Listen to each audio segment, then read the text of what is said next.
quando eu saí da Força Aérea, eu era piloto de jato, piloto de combate, piloto de caça, Top Gun, mudança de postura. Agora é o seguinte, não tem lelelé nem mimimi não. É ou não é? Quer ser feliz?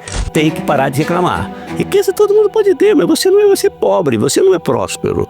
Se não agregar valor para as pessoas, você não é nada.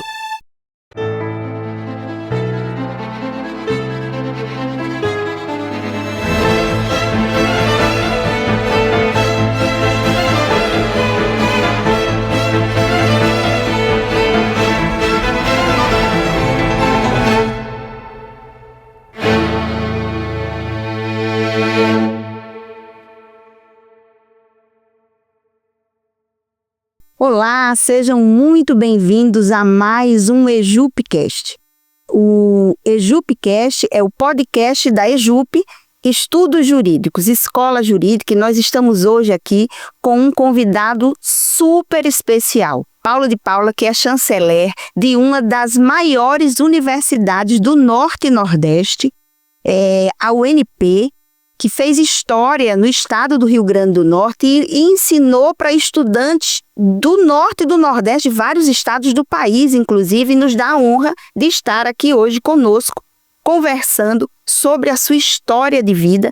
E o motivo, além de todo o talento da história, da belíssima história do professor, do chanceler Paulo de Paula, ele tem uma conexão muito grande com a EJUP, porque ele formou a maioria dos advogados hoje que estão no mercado, advogados, juízes, promotores, procuradores. Então, ele é uma pessoa que tem uma influência muito grande hoje nessa geração de profissionais da área jurídica, não só aqui do estado, como de outros estados do país. Léo, você quer dar as boas-vindas aqui ao nosso convidado antes da gente passar a palavra para ele? Saudações cordiais a todos que nos escutam.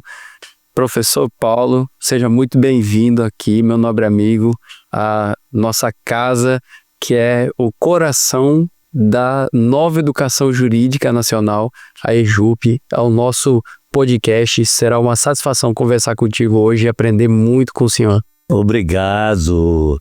Vocês estão no lugar certo na hora certa. Esse pessoal aqui é craque. Ai, que coisa boa. E eu estou muito feliz de estar aqui conversando com vocês e trocando ideias. Eu estou cumprindo o meu propósito. O meu propósito é ajudar que pessoas sejam felizes e prósperas, que eu seja feliz e próspero e que as pessoas sejam felizes e prósperas. Então, a hora que vocês me convidam para bater um papo, que se uma pessoa for atingida positivamente, já valeu. Que possa dar uma ideia, um insight para o próximo, isso aí que a gente está aqui para fazer, vocês também, é isso que vocês querem. Professor, você, antes até da gente aprofundar na sua história, que é belíssima, eu comecei a ler o seu livro, Eu Posso, estou encantada com o livro. Eu gostaria de lhe perguntar se você acha e entende que essa sua história de propósito, de fazer o bem, quando você monta uma escola, como você montou no início da sua carreira com a educação, e transformou isso numa universidade, você entende que ali, através dessa estrutura que você criou, você impactou a vida de muita gente que, a partir da universidade, da educação, do estudo, conseguiu seguir a sua vida e melhorar de vida? Muito, é essência, né? O ser humano é a essência de todas as coisas. E se a gente ajuda o ser humano a crescer, a expandir sua consciência, ter conteúdos novos, nós estamos formando uma pessoa útil que vai colaborar para a sua família, para o seu, onde ele convive e com a sociedade como um todo. Então a educação ela é transformadora. A energia que você utilizar, que nós utilizarmos para ajudar alguém a evoluir, é a maior energia gasta do mundo, exata do mundo, da sua vida. Então a educação é o caminho. Me transformei num educador. Eu sou educador com muito orgulho e com muita gratidão a Deus. Que maravilha. Professor, eu costumo dizer que eu comecei a empreender por vocação, mas eu me tornei professor por acidente. Eu me preparei tanto para montar as empresas e estruturar esses negócios que, quando apareceu a oportunidade, eu estava preparado e passei no concurso, me tornei professor federal no IFRN, o que me orgulha muito, me honra muito, porque eu trago para esse contexto toda também uma história de vivência vivida lá, não é? E eu vejo o quanto a gente transforma a vida das pessoas através da educação. Eu pude trabalhar 3 anos no campus de Panguaçu, onde foi implantado aquele campus lá, numa região considerável, muito pobre do estado, e só que com muita fruticultura. E ali a gente viu como que essas instituições podem efetivamente transformar a vida desses jovens, dessas crianças. E muitos deles depois vieram a estudar na UNP. Então é muito interessante também essa jornada de construção da vida das pessoas como uma instituição de ensino, como a UNP, né, fundada pelo senhor. E aí é muito bonito ver a história contada no livro, né, toda a saga de ir a Brasília para conseguir autorizações, né, as aprovações para que ela se tornasse uma universidade. Então é muito interessante assistir essa história. E aí a minha pergunta é, onde é que o senhor se enxergou empresário? Quando nasceu o Paulo de Paula empresário? Porque na jornada, o Paulo de Paula, ele foi coroinha, foi comerciante e ele se tornou piloto e em algum momento ele surge um empresário. Então, como é que foi essa história? Bacana, vou responder a sua pergunta, adorei sua pergunta. Mas antes eu queria falar alguma coisa ainda da educação. Vamos dar um exemplo prático aqui. Há 35 anos atrás, nós compramos uma área em Pitangui, aqui no município de Extremóis. E na minha primeira ida lá, eu reuni a comunidade e perguntei, o que nós podemos fazer para vocês? Aí a comunidade, os líderes disseram, nossos meninos não têm ensino médio, eles ficam terminando o ginásio, né, o ensino fundamental 2, e ficam por aqui, vão ser pescador, trabalhar nas casas de veranice que vem para cá, e é uma geração que a gente fica vendo nossos filhos não evoluírem. Aí eu disse, na segunda-feira, isso era em fevereiro, as aulas já tinham começado, na segunda-feira eu começo as aulas do Colégio Objetivo aqui em Pitangui. E durante tantos anos esse colégio está funcionando lá. Nós formamos 3.000 jovens. Até hoje funciona lá? Dos quais 500 fizeram a UNP com 100% de bolsa. A prefeita Jussara estudou lá, o ex-prefeito, o secretariado todinho de Extremóis, olha só, 95% estudaram na UNP nesse projeto. Ou seja, transformou uma pessoa, transformou a família e transformou uma comunidade. Esse é o caminho. Mas vamos responder a sua pergunta. Eu, na verdade, nasci empreendedor. Empreendedor que vai fazendo, empresário que faz conta, né? Mesmo conta de padaria, o padeiro pode não ter estudo, mas faz conta. Ele é empresário. Quando eu tinha 17 anos, eu passei para a Escola Preparatória de Cadetes do Ar. Eu mudei de casta, trabalhava 9 horas por dia, eu trabalhava 9 horas e à noite estudava no colégio público. E passei para Barbacena. Mas eu já estava trabalhando no escritório de contabilidade que eu liderava. Eu ganhava 3 salários mínimos. Hoje seria quase 5 mil reais. E fui para Barbacena ganhar 1/3 do salário mínimo, que seria 500 reais. Eu tinha que me virar, meus pais não podiam. E eu fazia tudo para ganhar dinheiro, tudo. Era corrente de samela, sempre fazendo alguma coisa. E nas férias, eu ia para fardadinho, bonitinho, para Tiradentes. E lá em Tiradentes, eu pedia um crédito fiz isso várias vezes, para as empresas de joia de prata.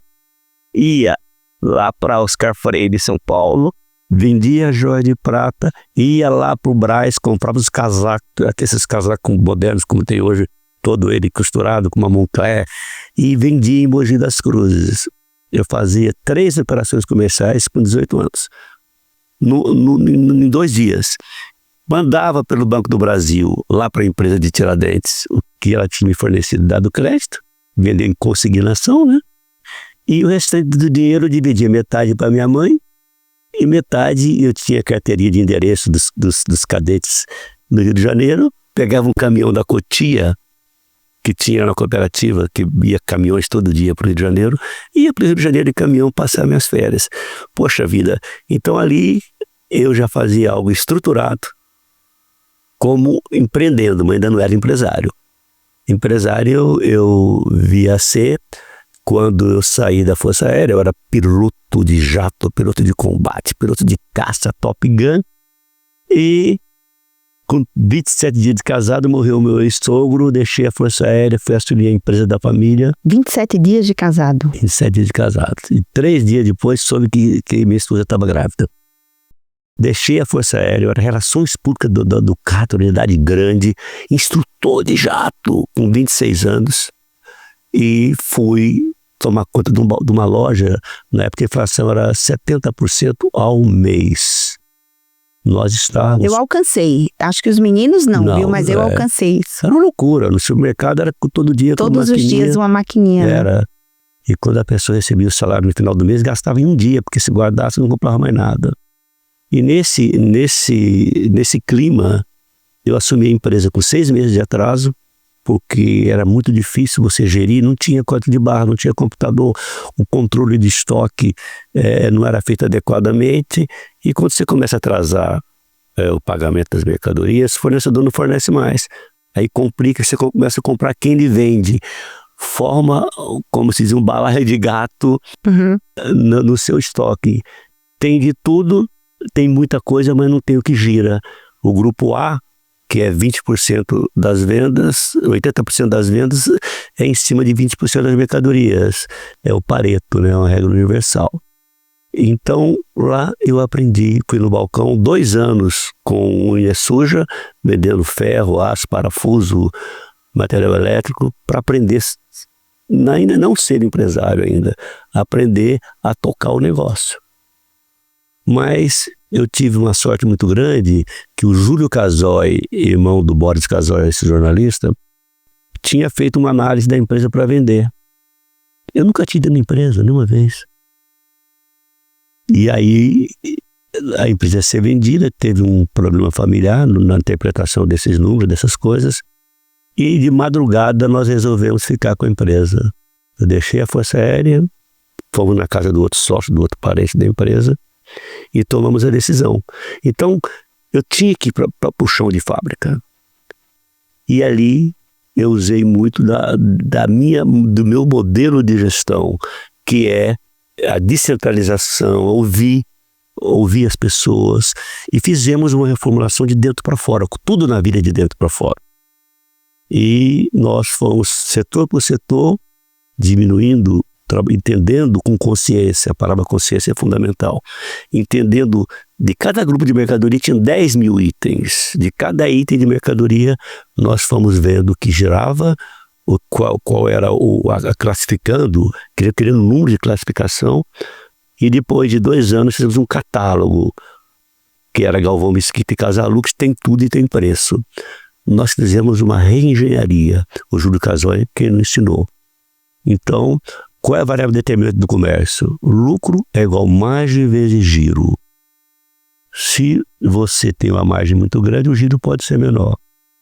Mas se a margem é pequena, o giro tem que ser maior. Mas você só cresce escalando no giro. E foi o maior fenômeno que nós conseguimos. Isso você aprendeu, é uma coisa que você aprendeu hoje ou na época já era algo que você... Aprendi na época, mas o meu estilo de administrar, que é gentileza, generosidade, entendendo amor pelo cliente, amor pelo funcionário, de uma forma que nós criamos uma comunidade. E essa comunidade fez uma revolução de dentro para fora. Em 5 anos, nós passamos a ser a maior empresa de pagamento de CMS do Estado, maior verba de publicidade do Estado, e foi uma coisa fantástica. Aí eu me tornei empresário. Foi quando eu entendi o processo da gestão, as variáveis determinantes daquele negócio. Então, eu já tinha 32 anos. Aí eu digo para você que eu já estava, não tinha muita coisa para aprender, mas eu já fazia cálculo, já fazia conta e já entendia a variável determinante daquele negócio. Paulo, antes até de nós iniciarmos aqui, nós conversávamos já aqui antes, e você eu observo que você fala muito em consciência, você fala em energia, você fala em sentimento, em desprendimento de sentimentos, né? E os seus livros falam muito sobre isso e traz também um dos seus livros, o Eu Sou, Eu Posso, que inclusive é o livro que eu estou lendo agora, muito bom, eu até recomendo para quem estiver nos assistindo. Você fala da sua trajetória, da sua infância, é uma história muito bonita, inclusive, e hoje você é esse homem com essa história de sucesso nos negócios em que você resolveu empreender. Então hoje, com a idade que você tem, com a história que você tem, qual é o sentimento que você traz da infância e o que é que o que é que levou você a falar sobre sentimento, sobre diamantes invisíveis, sobre eu sou, eu posso, né? O que levou você a chegar nesse ponto de tratar e levar isso para as pessoas? Qual é o sentimento que você traz? Inclusive, eu quero fazer um link com a sua infância, o que é que você traz da infância para hoje você ter chegado nesse patamar? Na verdade, eu criei muita resistência e resiliência durante a vida. Uhum. Eu era um menino, nasci muito pobre, numa roça, com pais analfabetos, e tive na minha infância, ainda lá pelos 7 anos, alguns traumas muito fortes, e eles foram recorrentes. E eu era hiperativo, impulsivo, pobre, traumas, eu era totalmente improvável. E houveram muitos casos, que não dá tempo nós contarmos aqui, que as coisas foram se dando certo para mim. Onde eu chegava nos ambientes, a minha participação, a forma como eu conduzia, a forma como eu servia as pessoas, o meu otimismo, mesmo não tendo nada, era um otimismo, era uma postura positiva, era gentil, generoso. Então aquele menino veio com uma bagagem aliado a uma fé muito forte, porque a minha mãe era parteira e bezedeira na roça. Na roça, quando uma parteira vai numa casa de madrugada em cima no lombo do cavalo, quando para lá tem no máximo uma bacia de água, com água, lamparina. Só a fé consegue dar força para aquela mãe, aquela parturiente e a pessoa que foi fazer o parto. Então, minha mãe era uma mulher de muita fé e muita espiritualidade. Nós não podemos confundir religiosidade com espiritualidade. Uhum. E eu fui inoculado por essa fé da minha mãe. E ao avanço da minha vida, eu fui criando resistência e resiliência pelas dificuldades, pelos gatilhos que eu passava a vida inteira. Minha cabeça era uma química funcionando o tempo inteiro, os neurotransmissores judiando de mim o tempo inteiro. Então era cortisol e adrenalina o tempo inteiro, mas eu caminhei. E depois de tanto tempo, já como universidade, a história da universidade é muito linda, precisa ter tempo para contar. Nós tínhamos... Tinha que ser um podcast só para contar isso. 57 faculdades pedindo para transformar. Nós éramos pequenininhos, aqui em Natal só tinha 5 cursos. A gente fez internamente e nós só saiu 2, Campo Grande, a Unidep e a gente. Então, foram... Isso no MEC você fala? Não, no Brasil. Não, eu digo, só saiu a autorização? De 57 saíram 2 só. Então tem um porquê disso aí. A forma de conduzir, a forma de liderar, a forma de fazer a equipe estar junta, porque você não cocria a realidade dos outros, você cocria a sua realidade. Mas se nós tivermos na mesma vibe, na mesma sintonia, nós 3 aqui, são 3 cordas. Se elas se juntarem, elas vão vir uma corda muito mais forte e muito maior. Isso é a sinergia. As coisas acontecem pela soma das energias. Elas não podem ser divergentes. Tem que procurar estar em sintonia. Bom, então, mas os gatilhos continuavam com a universidade, com o sucesso, com as coisas todas. Eu ia para uma formatura já com 37 mil alunos. A segunda maior universidade do país. Só a Unip era maior do que a gente. E me abençoava. Não tinha lógica aquilo. Eu estou aqui com você conversando, tranquilo, mal no sul, eu estou calmo, estou confiante. Coisa boa. Então, eu adquiri esses livros, essa maneira de pensar, de pensar não, de exercitar a consciência de tudo isso. Lógico que eu fui para psiquiatra, eu fiz acesso direto ao consciente, eu faço Kriya Yoga, eu medito todo dia, mas eu fui atrás, eu não aguentava sofrer, porque não tinha lógica. Eu olhava para o espelho, meu Deus do céu, que coisa horrível, por que isso que acontece com você? Não tem lógica, esses gatilhos não podem acontecer mais. Foi então que eu fui atrás para me livrar de tudo isso, fiz um curso de pós-graduação de quântica, de neurociência, fui para o psiquiatra, psicólogo, fui para tudo. Foi quando surgiu o livro. Porque eu também tive ido à universidade, minha frequência foi lá para baixo. Eu só não tenho depressão, porque eu não tenho tendência à depressão. Mas uma tristeza muito grande por ter construído algo tão lindo com tantas pessoas e em função da minha separação do casamento, coisas que eu não soube administrar adequadamente. Eu vendi a universidade. Quando eu estava comprando Salvador, comprando Manaus, eu vendi todo o pacote para a Laureate. Fiquei sócio da Laureate e depois não tive condição de continuar com eles por questão de filosofia, de maneira de ver o mundo. Mas, então, nesse processo de sofrimento também que eu fui buscar. E aí, eu me reencontrei de novo comigo mesmo, mas, sobretudo, eu sempre tive Deus no coração. Uma convivência com Deus desde a minha tenra idade com a minha mãe. Mas eu me abracei com Deus com tanta força. Hoje eu tenho a consciência permanente de Deus, onde Deus está em mim, onde Cristo está em mim, onde está o meu anjo da guarda, onde está o Espírito Santo. Então, essa compreensão da consciência do tamanho do universo, lá do Big Bang, lá atrás, das coisas, tudo que aconteceram, e a complexidade do ser humano, do cérebro, coisa que eu vou falar aqui um pouquinho, da mente. Uhum.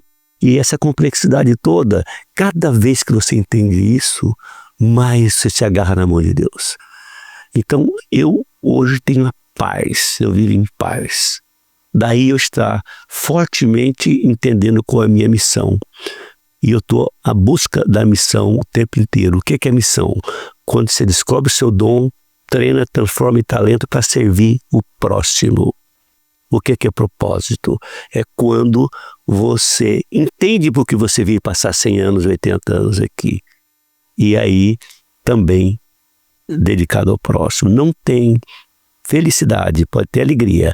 Felicidade, prosperidade, sucesso é uma coisa, prosperidade é outra. Alegria é uma coisa e felicidade é outra. Só tem felicidade e prosperidade se você olhar o próximo. Não tem outra forma. Eu amo essa conversa porque ela é não só esclarecedora do ponto de vista de compreensão, mas de humanidade.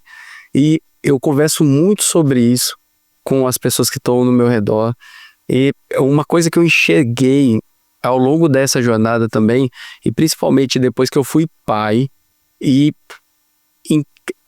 acompanhando a história da minha família, eu comecei a olhar para dentro de mim e também me identificar ao longo desse caminho e saber por que eu fazia determinadas coisas e chegava, né, a obter determinados resultados.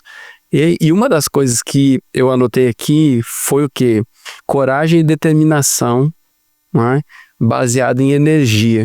E é muito interessante quando a gente olha assim, dentro de uma lógica de neurociência, né, e de perspectiva de mundo, é como que essa energia ela transcende e como que a gente consegue expressar essa energia no mundo e transformar o mundo através dessa energia que a gente tem. E às vezes é muito complexo as pessoas conseguirem entender que elas têm essa energia e elas acreditarem que a energia delas efetivamente muda a jornada. E por que muda a jornada? Porque o tempo todo nós estamos fazendo escolhas. E as escolhas são baseadas na vibração que a gente está sentindo naquele momento. Então é muito interessante porque quando a gente olha, por exemplo, né? E eu sempre falo isso, quando a gente olha para o céu, o que a gente vê?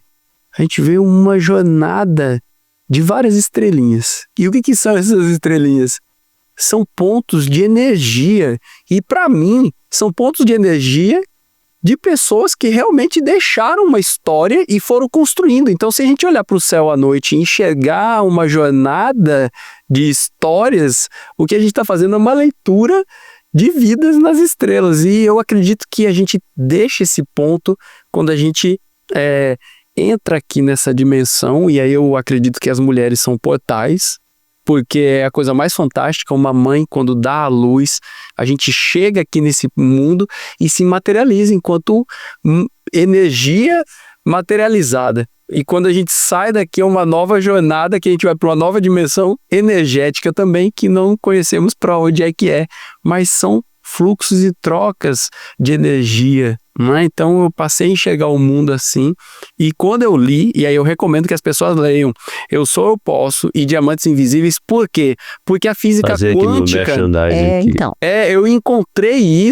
essas respostas daquilo que eu sentia e que eu enxergava muito nos livros. Quando eu li, eu falei, tá aqui, muita explicação de neurociência, muita explicação de física quântica, onde a gente consegue colapsar o mundo. E essa reunião hoje aqui, este podcast também é um exemplo disso, né, que nós nos reunimos há uns 3 anos atrás, onde não existia a escola jurídica física, e lá nós conversamos sobre que um dia nós estaríamos sentados gravando um podcast na sala da escola jurídica, e hoje nós estamos aqui, a prova disso. Então, assim, é muito real para mim, tá? A nossa capacidade de cocriar, a nossa capacidade de enxergar um futuro comum e caminharmos até esse futuro com base na nossa energia, na energia que a gente coloca mesmo, naquela direção. Perfeito. Que bom, olha aí, tá vendo? Perfeito, professor. Ele não está só co-criando, como ele está pensando conjuntamente, né? O pensamento está... Tem uma coisa que tem me preocupado muito, né? E não só a mim, mas eu vejo que a humanidade como um todo, as pessoas que pensam, que trabalham, que produzem. Hoje nós estamos num momento, nós estamos vivendo um período de mudança muito mais intenso do que a humanidade viveu, por exemplo, no período da Revolução Industrial.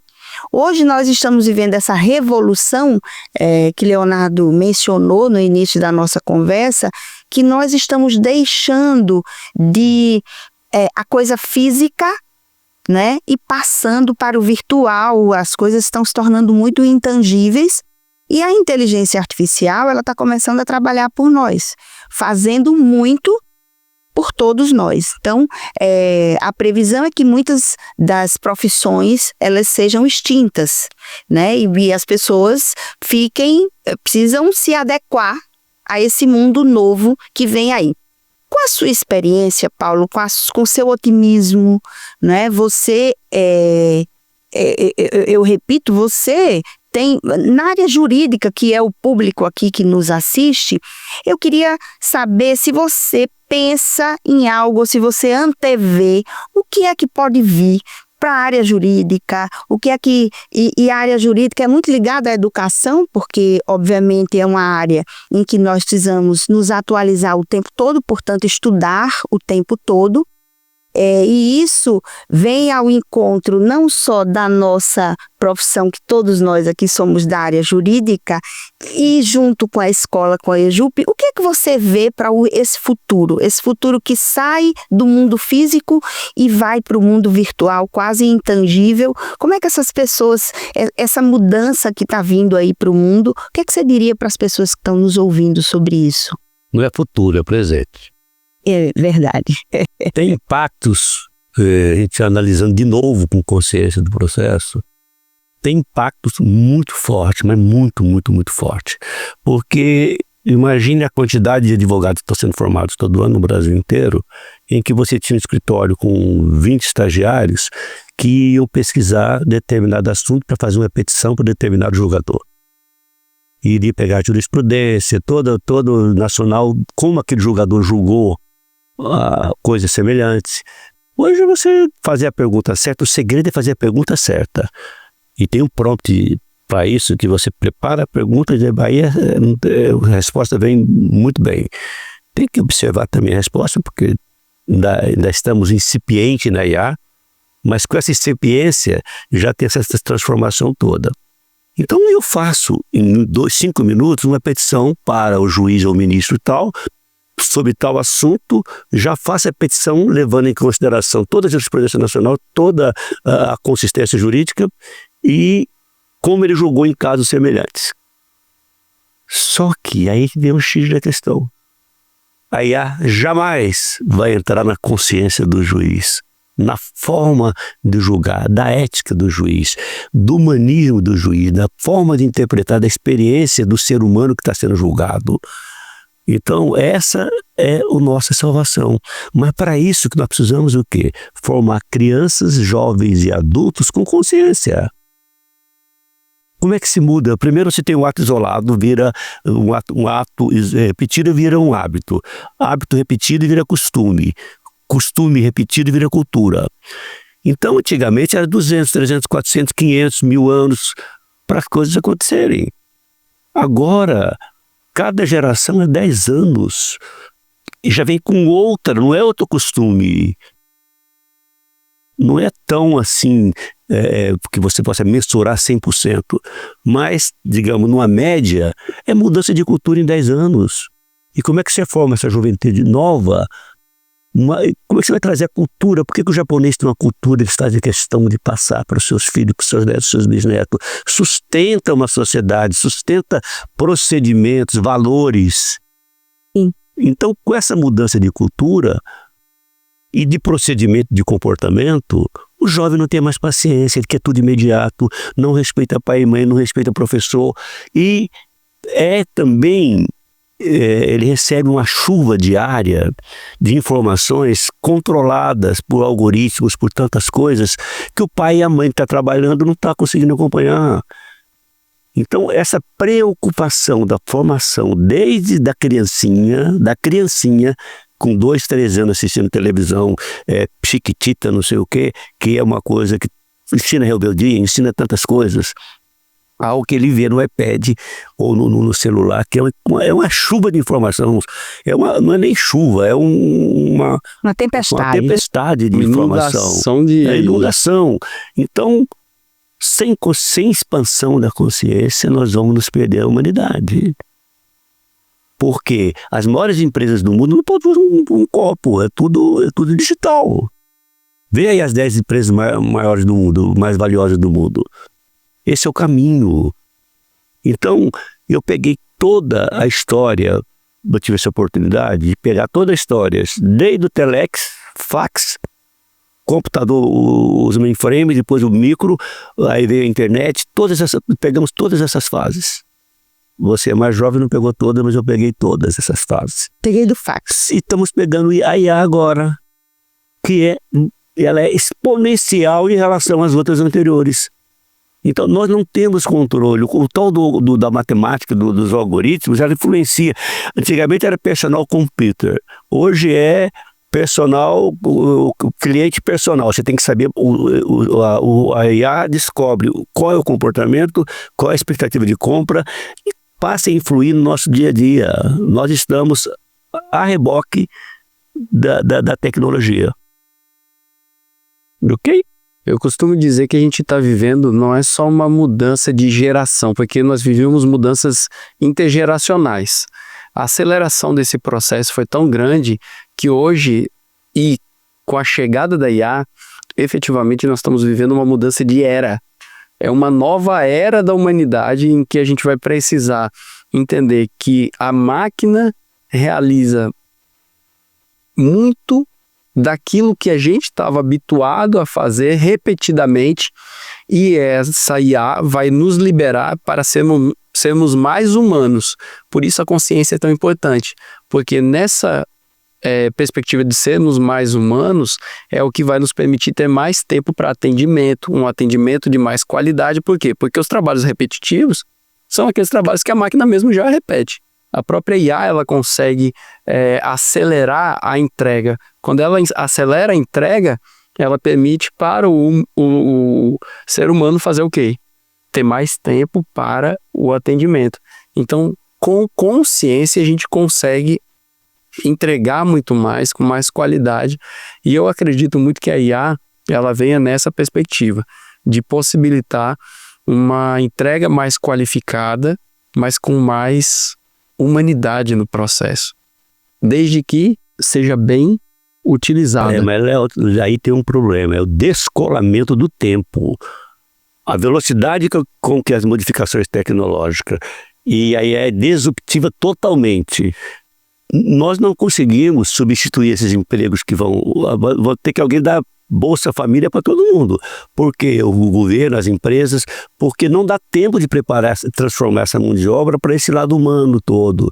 Vai ter que trabalhar menos horas, vai ter... Então, condição sine qua non que haja uma consciência de governos, de empresários, de professores de universidade, uma consciência social, para que essa mudança seja muito rápida, porque a outra é muito rápida, a IA vai muito rápida.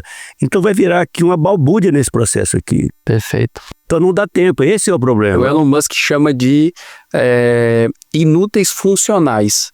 São pessoas que têm uma formação, são renomados nas suas áreas, mas funcionalmente eles foram totalmente disruptados pela IA.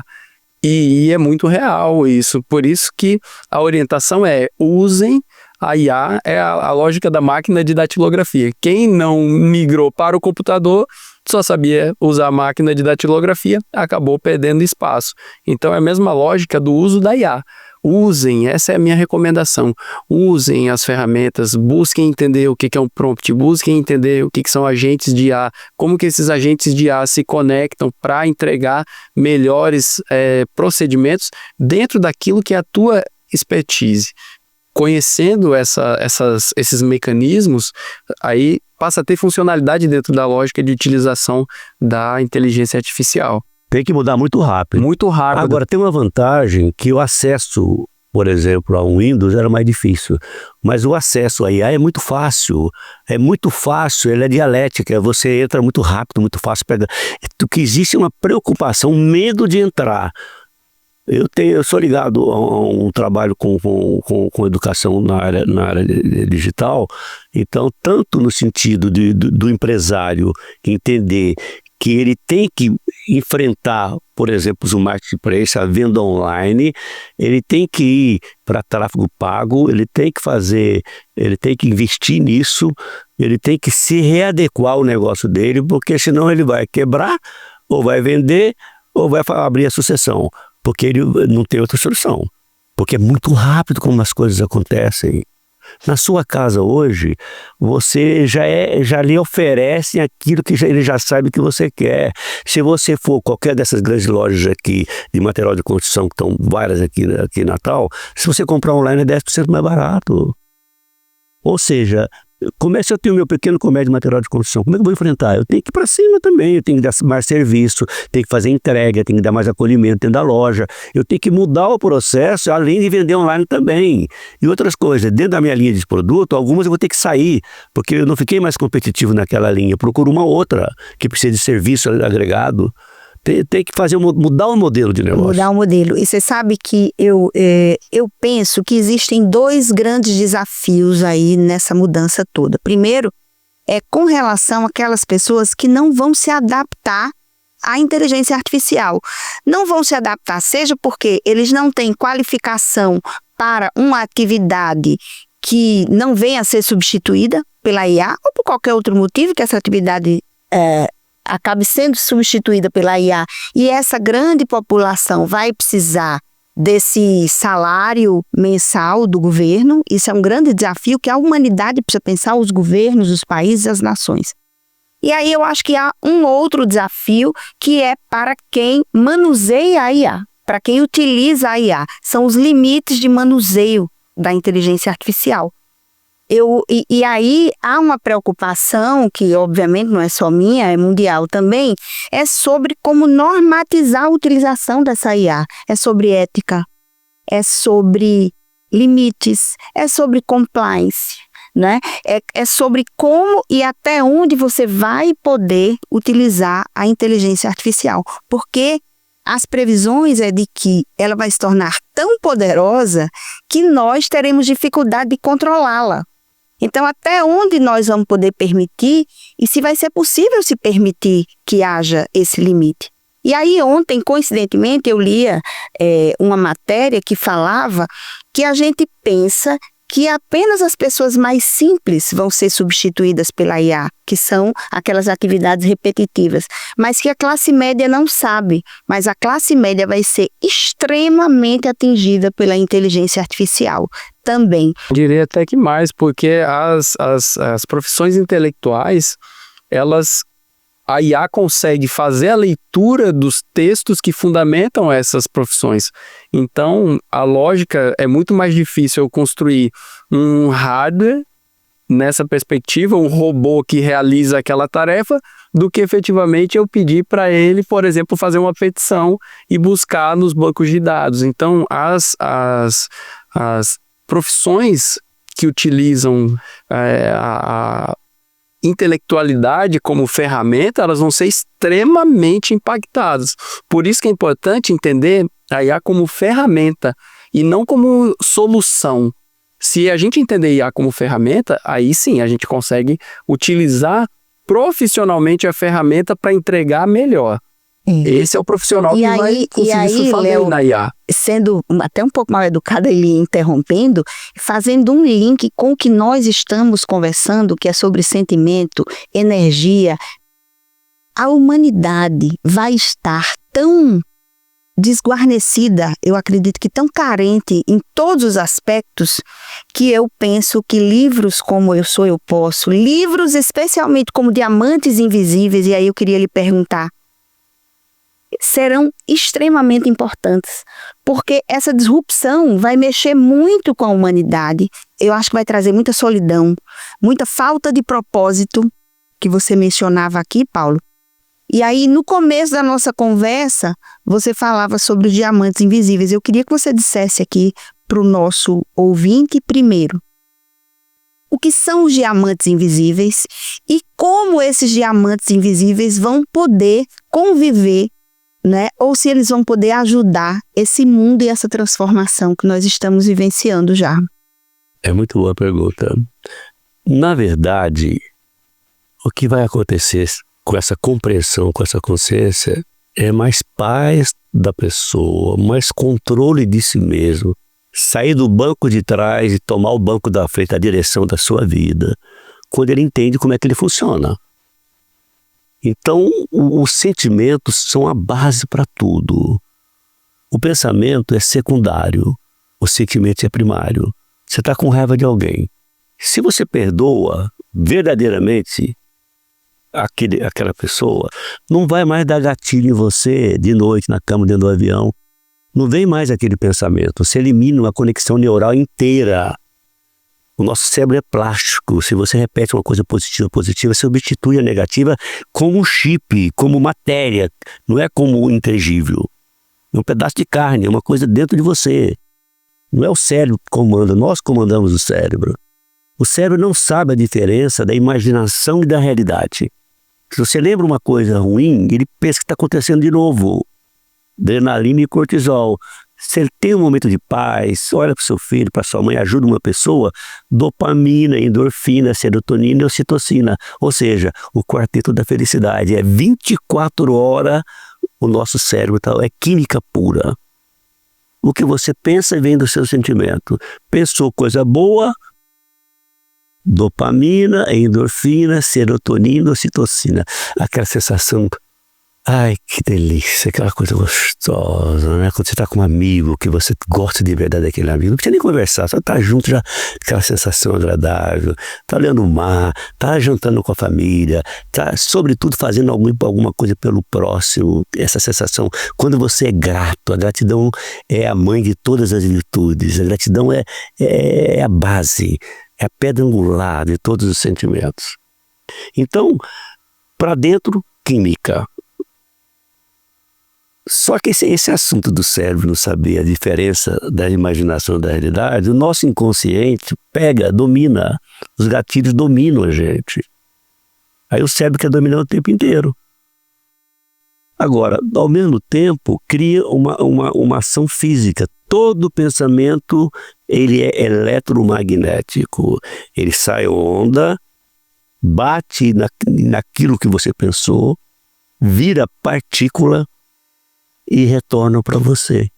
Vira partícula? Partícula, vira matéria, volta para você. Pensamento? Se você está no laboratório qualquer aqui em Natal, qualquer pesquisa aqui da Universidade Federal, você vai lá durante 30 dias, você vai 3 dias somente, em horário diferente. Nas 3 vezes que você for, quando você pegar o contador Geiger, quando você observar, você muda a realidade da experiência. PTPP aumenta. Nós temos o poder oculto. Deus não fez só tudo isso. Ele fez nós como sua semelhança. E semelhança de Deus é exatamente isto. Nós temos a capacidade de cocriar. Eu, você e todos nós. Mas nós temos que ter consciência disso. Agora, eu só vou cocriar se os meus sentimentos estiverem elevados. Não vai haver cocriação, não adianta rezar de joelho em grão de milho, não é isso que vai resolver. É a sua vibração que vai e volta. E para vibrar tem que perdoar o imperdoável. Perdoar absoluto, tem que perdoar, parar de mimimi, não sei o que, não tem outro, só tem essa solução. Ressignifique os sentimentos. Olhe mais o próximo, crie círculos virtuosos. O que aconteceu com aquele menino, o Paulinho lá em Graxate? O menino que sofreu a vida inteira. Ele co-criou realidades positivas porque ele era generoso e gentil, tratava bem as pessoas, criava círculos virtuosos o tempo inteiro. Isso que eu descobri. Isso me dá prazer em ser, eu tenho prazer em servir. Isso faz com que eu seja feliz e próspero. Não é alegre e ter riqueza. Riqueza todo mundo pode ter, mas você não é pobre, você não é próspero. Se não agregar valor para as pessoas, você não é nada. Eu tenho ido muito enterro. Eu comecei muito jovem em Galvão Mesquita Casaluz com 26 anos. Fundei o UNP com 28. A Unipec anteriormente, né? Então, as pessoas convivem sempre com pessoas mais velhas. E está morrendo todo mundo. Eu sou esse garoto, mas já tenho 75, né? E eu tenho ido muito enterro. E quando eu chego lá no caixão, eu olho, poxa, como eu te amo, poxa, que coisa boa nós passamos. Mas, meu amigo, você não deixou legado, você não tratou bem a sua família, você foi pro álcool, você foi pro vício, para atrair sua esposa, você não deixou nada, olha, os seus funcionários, você não fez nada, a empresa está acabando aí, os seus netos não lhe visitavam. Aí outras pessoas, mas eu te amo e rezo por ele. Outras pessoas, até bem mais simples às vezes, ou mais, poxa, que bacana, meu amigo, você foi legal demais, você tratou bem seus funcionários, seu cliente, entregava mais do que o preço, sua loja era limpa, linda, você era feliz, essas coisas funcionavam, sua mulher, seus filhos, seus netos, tudo pendurado em você, deixou um legado, deixou uma energia, deixou luz, poxa, como foi legal. Ou seja, eu procuro gaveta, não tem nada, então é muito rápido, tudo é muito rápido. Mas eu quero lhe perguntar uma coisa, eu quero até de licença. Mas não existe uma coisa química, não é? No cérebro. Então, o cérebro, e às vezes conversando até com um psiquiatra, eles explicam que o cérebro, ele é químico, ele tem lá um movimento em que, por vezes, a sinapse ela vai encontrando um caminho ali, e às vezes você precisa de um remedinho. E eu estou lhe fazendo essa pergunta, embora você não seja médico, mas eu sei pelos seus livros que você é um estudioso do cérebro e do funcionamento do cérebro e às vezes, como é que você aconselha nas suas palestras, as pessoas com quem você conversa? Existem momentos que o seu pensamento, você sozinho não consegue se resolver. E aí você precisa de uma ajuda. E você é favorável a você... Eu preciso de uma medicação aqui, eu preciso... Como é que você vê essa... É óbvio que é necessário dar a Deus o que é de Deus, dar a César o que é de César. Você tem que ir ao médico, você tem que ir ao fisioterapeuta, você tem que procurar todas as ajudas de todas as profissões, você tem que... O que eu estou falando aqui depois de muitos anos de vida que eu estou chegando mais perto do aprendizado ainda, não é nem que chegou. E eu criei meu anticódigo. Como é que funciona o pensamento? Ele pega muito rápido, ele vai lá na gavetinha que está guardada lá e pega muito rápido aquele cheiro, aquela experiência, aquela pessoa que lhe tratou mal, quando você encontra já sente aquela coisa ruim. Então, como o pensamento não sabe a diferença da imaginação e da realidade, ele só processa uma informação de cada vez, o cérebro. Só uma vez. No processo é 2. Mesmo que ele seja muito rápido, só uma vez. Então eu substituo. O meu qual é? Eu dou um sorriso, às vezes. Porque eu combinei com Deus. Olha, quando vier me pegar, não vai me pegar. Isso é uma sacanagem. Do Você meu fala pro seu pensamento. Falo, combino com o meu cérebro. Que, olha, vai me pegar, eu não vou aceitar. Eu não vou entrar. É tão difícil fazer isso. Tem que treinar muito. Porque os gatilhos são inerentes, ele te pega, ou digamos, inconscientemente, ou até você pensando com consciência, mas você está muito fraco. Tá? A sua história de vida foi muito, muito difícil, muita coisa, rejeição, não pertencimento, tanta coisa que nós passamos, eu no caso, né, passei tanta rejeição, tanto não pertencimento. E baixa autoestima, meu Deus, quanta baixa autoestima eu tive. Então os gatilhos, explodiam o tempo inteiro. E quando a pessoa está assim, e outra coisa, as pessoas são diferentes, são histórias diferentes. Então, quando está precisando, é psiquiatra mesmo, é tarja preta, saiu daquele período, aí vai tentando você organizar a sua mente, melhorando, né? Mas o ideal, que eu estou falando é que o ideal é que você entenda que o seu cérebro tem que trabalhar a seu favor. E você vai perder a guerra se você não entender. Vai ser cortisol, adrenalina o tempo inteiro. E eu não quero. Eu quero dopamina, endorfina, serotonina, ocitocina. Veja bem, eu estou falando em tese. Nós não somos felizes o tempo inteiro. Mas quanto mais momentos felizes, você vai acostumando o seu cérebro à felicidade. Agora esse mimimi, chorar, reclamar, falar coisa negativa. Se uma pessoa não está na sua vibe de energia, se livre, deixa ela embora, é livramento. Fulaninho não quer mais ser meu amigo, ótimo. Fulaninho terminou o casamento, ótimo, terminou o namoro, ótimo. Porque você ser infeliz a vida inteira não está batendo a vibe, não está se entendendo. Procure. Eu sou contra a separação, tá? Mas separação já é o extremo. Mas no namoro, ou num relacionamento de trabalho, no escritório, gente, não está na mesma vibe, não adianta, não vai criar nada. Não se deixar conectar e contaminar também pela energia dos outros, porque como a gente acredita que tudo é energia, e essa energia ela transcende, ela também conecta. Então se tu passar a vibrar na mesma energia da outra pessoa, tu vai te conectar com ela, e essa conexão vai te trazer coisas ruins.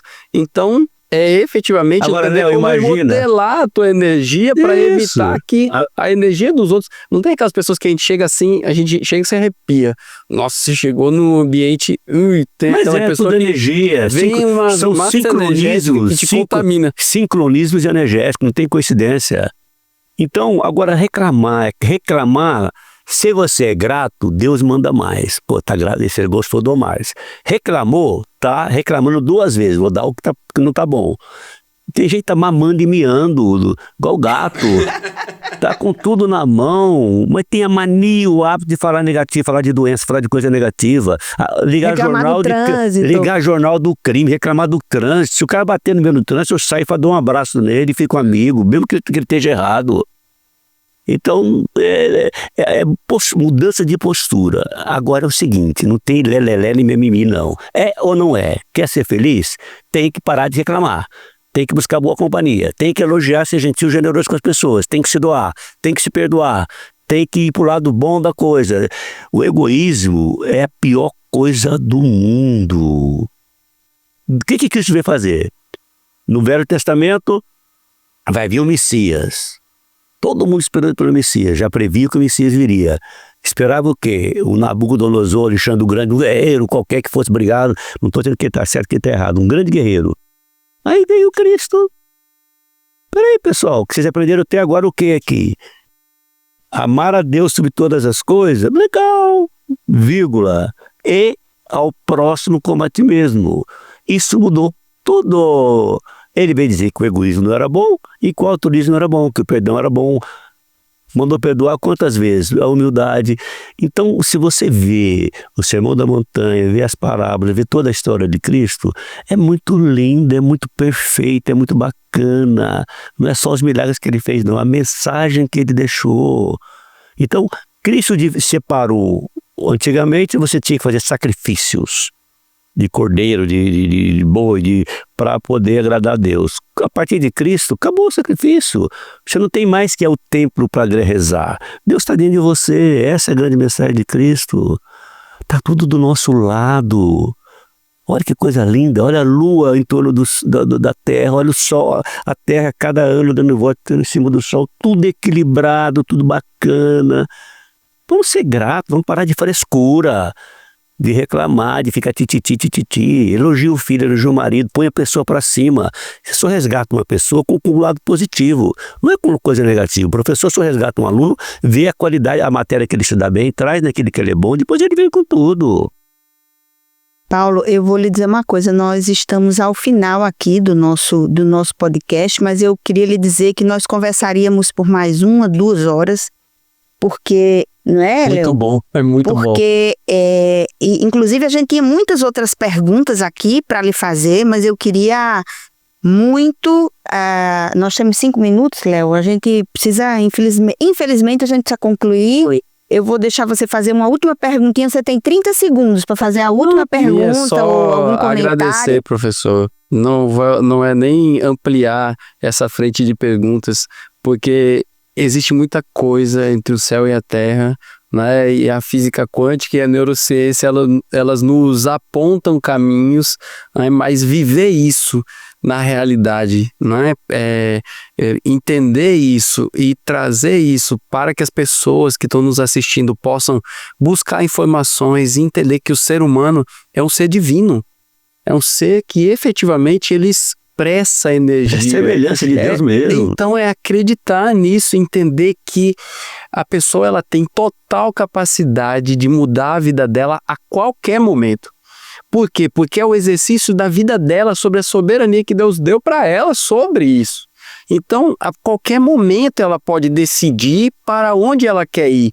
E é traçando a estratégia de onde ela quer chegar que ela vai chegar lá. Então, é o canal, é o caminho. É encontrar para onde eu quero ir, traçar um plano e uma rota para chegar até lá. Através do exercício e da materialização dessa energia que já está dentro dele. Ele precisa só acreditar nele. Essa que é a chave. Que sem Deus não se faz nada. Acreditar nessa força maior que faz com que ele se mova nessa direção. Começar devagarzinho, porque o começo é mais do que a metade. Se começou com fé ativa, caminhando, as coisas vão se alinhando. Eu queria lhe dizer que os nossos podcasts, em regra, eles têm, assim como público-alvo, as pessoas da área jurídica, ou profissionais que precisam do mundo jurídico. Mas eu acho que esse podcast, ele precisaria, e precisa, Beto e Léo, ser assistido por muitas outras pessoas, eu diria até que por adolescentes.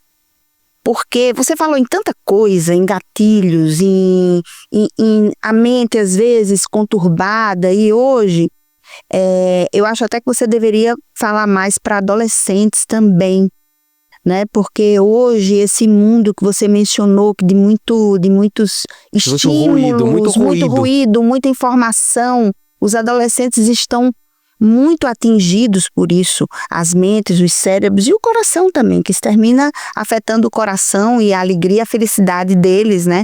Então eu acho que esse nosso podcast, ele precisa ir muito além, né, do nosso público-alvo de sempre, sabe? E eu lhe diria que essas suas palestras, você devia levar para as escolas, escolas onde os adolescentes estão, escolas particulares também, não só as escolas públicas, né? As crianças da classe média, elas estão muito afetadas por todos esses estímulos, e eu acho que isso estaria dentro do seu propósito de vida, de generosidade, de levar paz para as pessoas e ensinamentos. Aqui nós temos um testemunho, né? Beto não está aqui no nosso programa, mas está aqui na produção. E foi quem me contou uma história linda, que não sou eu que vou contar aqui, mas de como um depoimento seu, uma palestra sua, influenciou a vida dele. E eu imagino que nessas suas palestras e os seus livros esteja influenciando muita gente. Eu queria lhe agradecer demais, Paulo, por você ter vindo aqui. Como eu lhe disse no início, a sua vinda aqui ao podcast da EJUP, não se engane, é um ato de generosidade também, porque a EJUP é uma escola nova.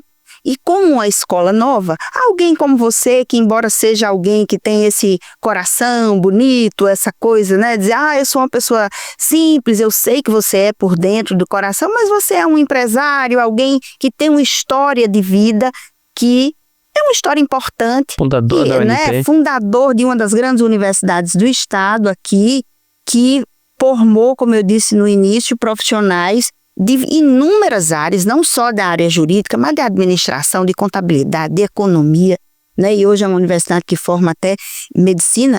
Então, para nós, é uma honra imensa receber você aqui. Nós estamos muito gratos, e eu estou falando aqui em nome de toda a EJUP, né? Nós estamos muito gratos em receber você aqui. Para nós é uma lição hoje muito grande, em todos os aspectos. E quero lhe dizer mais, é muita coragem, né? Você se desnudar assim, num livro como esse, em todas as suas palestras, você falar de todas as suas fragilidades, que todos nós temos as nossas fragilidades, mas nem sempre a gente consegue falar sobre elas, principalmente assim em público e para tantas pessoas. Parabéns, muito obrigada, e eu queria que você concluísse aqui, falando um pouco aqui para concluir o nosso programa, o nosso podcast, para quem nos assiste agora. Estou muito feliz de estar aqui. Papo bom, construtivo e realmente trocando, não só eu falei, vocês falaram coisas especiais também, né? Mas o mais legal de tudo isso é que nós estamos falando de realidades. Eu vivi a vida inteira na academia, mas eu não sou intelectual, não sou dos livros, de ficar só de leitura. Eu sou da vida, barriga no balcão. Então, as coisas que eu falo, as coisas que eu escrevo, é experiência, vivências, sofrimentos e superação, né? Então, fica legal a gente poder conversar com as pessoas quando você fala, não em tese, mas você fala em situações vividas de superação. Se eu era o mais improvável dos improváveis, todo mundo pode avançar. Mas é importantíssimo. Tenha consciência que Deus está em você. Cristo é o cara e o Espírito Santo está aqui para nos dar motivação, orientação. Então, um beijo no coração de todos. Valeu, pessoal. Obrigada. Um abraço cordial a todos. Fiquem bem.